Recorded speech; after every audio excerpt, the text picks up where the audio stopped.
Kinmen Islandda leiba port amani sida ayukki pung 8 makhai tare port si sum yengba lakpani itu masi samudra khongban di oiraga port oiba. Your destination is on the left.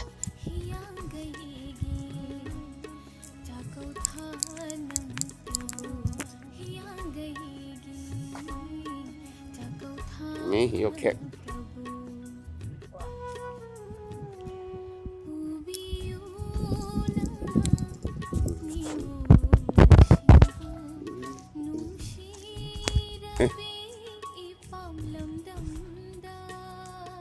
Port Taangkak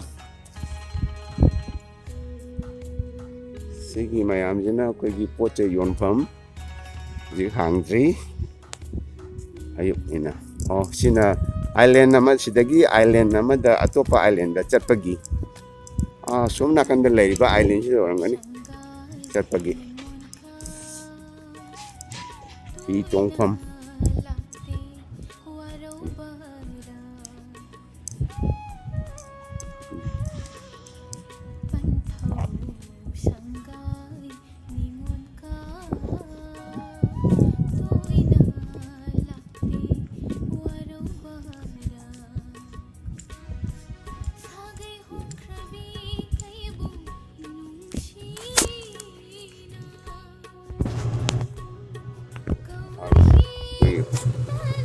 port puthok pusingi mal. Okay, sidagi sigi island sidagi asomda asomna panda leiriba island sida chatpagi Ngangbam haitare sai.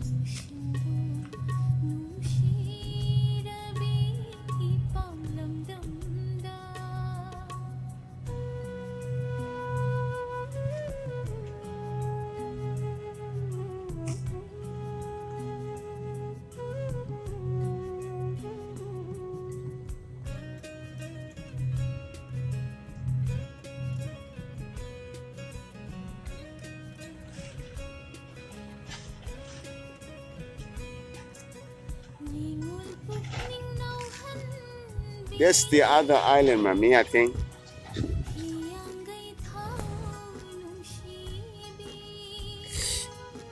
Meetei Island, mamangda leiriba island sidagi ithat sidagi lakpa ini. Let me see. Mami, this one is the army or what? Or passenger? Passenger tongpa hi.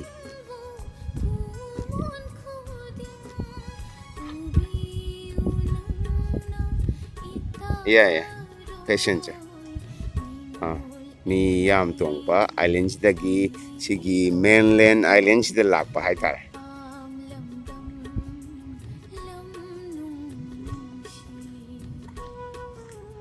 Mami, be careful, huh?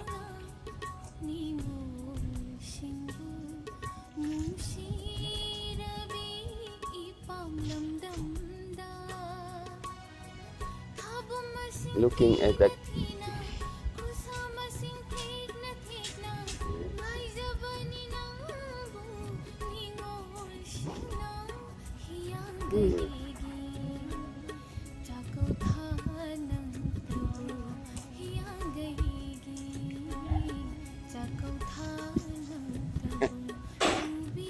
Motorcycle also coming up. Motorcycle, me, army.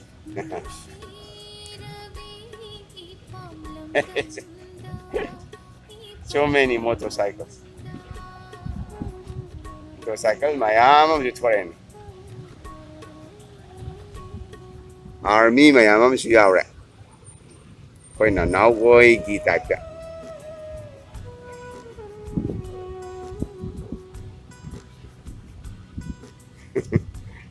Many armies also.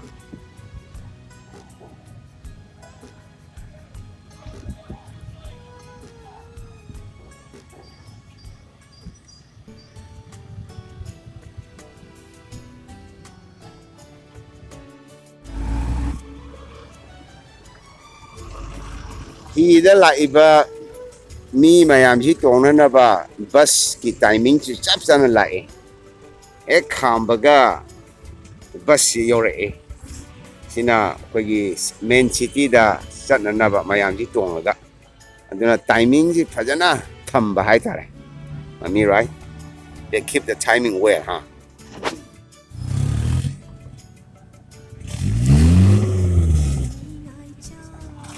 oh it goes so yeah so mayam tongnagre basta the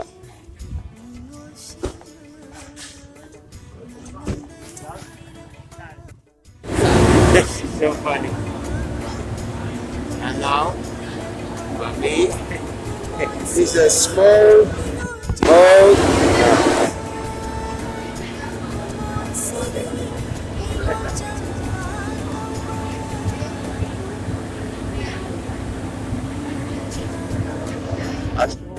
leiriba island sa chatpagi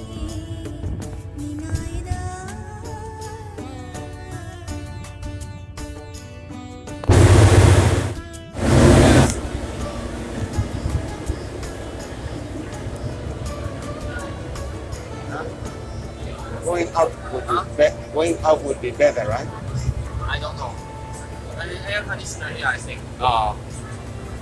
Okay. Mapham sida na air conditioner oil.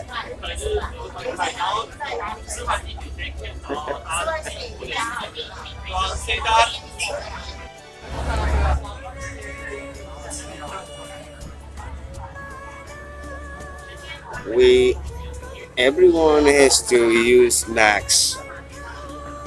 Ni loinamak max utchabayate. Max utcha dia tempat tu mayam na sa loina. Sini Taiwan gi mi singina yaamna discipline lai bese. Sana patap se moi di loina ille chat lai. Otherwise, out of the service.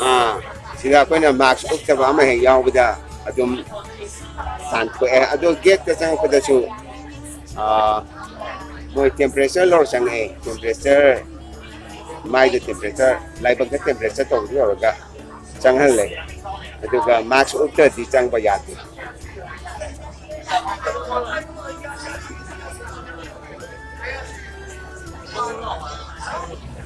so itu Portagi Kinmen Island lagi apik ba island naman tetap tayo right wow mini kang một chang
leiriba, satu, Maram, Daura.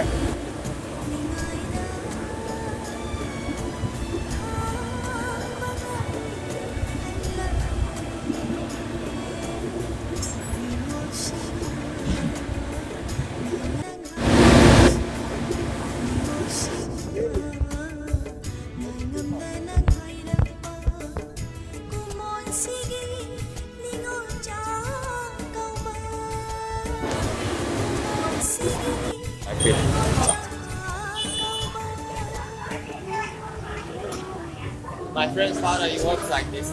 Oh. At the harbor. They are like guard or He's like a police on the ocean.